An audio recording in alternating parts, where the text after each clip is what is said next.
Welcome to The Explainer. Today, we're unpacking a truly fascinating piece of internal corporate strategy.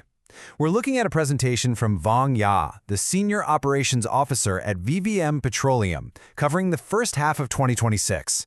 Now, what we have here isn't just your standard status update.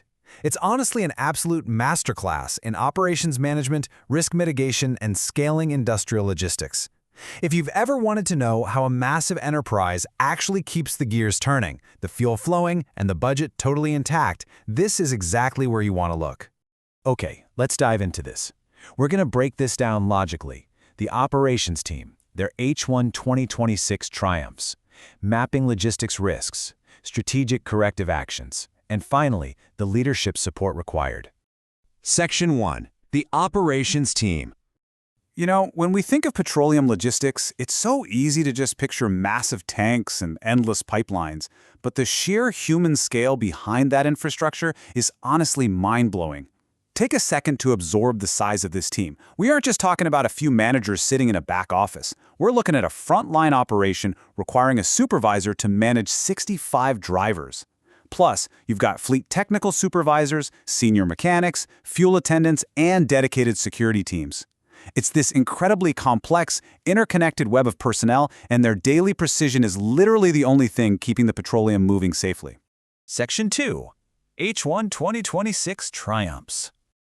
Looking at the key performance indicators guiding the department, Vong Vulia achieved a stellar overall score of 49.6 out of 50 points. That is solidly in the good to meet category. But what's really impressive here is the balance. They aren't just crushing one metric and completely ignoring the rest. They are successfully juggling financial discipline, maintaining operational excellence, and actively building up their team, all at the exact same time. And that financial discipline, it translates to a very bold number, $756,299. That was the department's operating expense for the first half of the year, achieved against a massive budget of over $1.22 million. That means they came in a staggering 38% under plan. In an industry where costs can just skyrocket overnight from a single equipment failure or bottleneck, locking down that kind of budget discipline is a huge win. And the best part is, they got those financial wins without cutting any corners. Just look at these accomplishments. Journey's safety verification checks, pacing at 104% of their target. Policy and procedure training, hit 125% of their pace. And honestly, here's the most critical metric for any industrial operation. 0 major safety incidents with an impact over $5,000. The overall scorecard is running at a 99.2% pace. They've built a rock-solid baseline of operational excellence and a 100% clean safety record from major incidents. Section 3. Mapping logistics risks.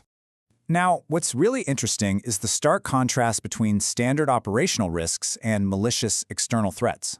On one hand, you have 8 specifically identified high-risk delivery sites mapped out along the normal routes. But then, you have something much more alarming. 15 fuel theft zones, heavily clustered right along the critical National Roads 5 and 6 corridors. So we're not just dealing with bad weather or rough roads here. We're talking about organized, geographical threats to the company's actual product. Which brings us to a massive operational blind spot. The current protocol uses GPS tracking, but the harsh reality is GPS alone does not verify behavior, product handling, or the unloading process.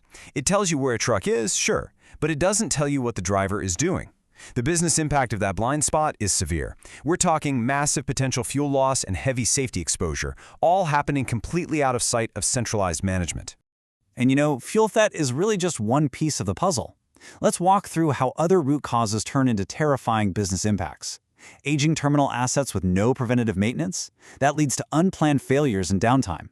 No standard operating procedure for barge fuel measurement? You get volume disputes and unverified fuel variants. And what happens when you have uncoordinated contractors working right next to active fuel operations? You risk massive safety incidents, or worse, emergency plant shutdowns. The stakes literally could not be higher. Section 4. Strategic corrective actions. So the crucial point is, how do they fight back? Well, they deploy aggressive, tech-driven maneuvers to eliminate those blind spots. The current state leaves them blind to driver behavior. The corrective action? Installing AI-enabled cameras on tank trucks by Q3. This integrates real-time verification of delivery and unloading right into a fuel theft detection protocol for 15 pilot trucks by Q4. They are fundamentally changing their technology stack to solve a very real physical security crisis. Beyond the AI cameras, they've got a rigorous asset readiness plan for those aging terminal assets.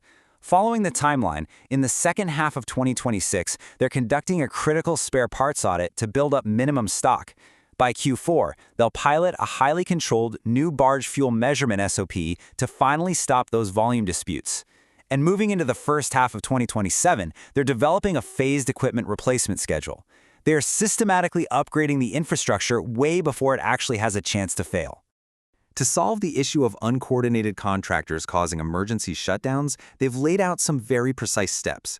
First up, appoint a dedicated projects coordinator in the second half of the year. This person's sole job is managing schedules, resources, and cross-functional communication. That singular focus directly allows them to safely coordinate daily construction right alongside active, highly combustible fuel operations, without crossing any wires. Section 5. Leadership support required. Let's move on and see how this all builds together, because an operations department doesn't just exist in a vacuum. The operations team is clearly stating that they cannot pull off these aggressive maneuvers without explicit executive backing. They need leadership to formally approve the new measurement SOP. They absolutely need funding for the terminal equipment monitoring program. They have a technical staffing gap requiring immediate recruitment, and they need approval for risk-based health checks for personnel exposed to terminal hazards. This breakdown maps out exactly why this has to be an enterprise-wide effort. Mitigating terminal and transport risks require synchronized, cross-functional support.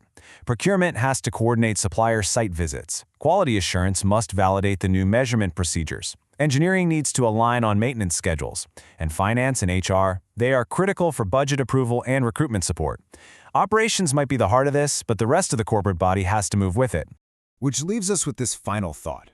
When we look at the AI cameras, the strict SOPs, the safety audits, and all that cross-departmental coordination, we realize something fundamental. Meticulous logistics and aggressive risk mitigation aren't just background tasks. They are the literal lifeblood of business survival.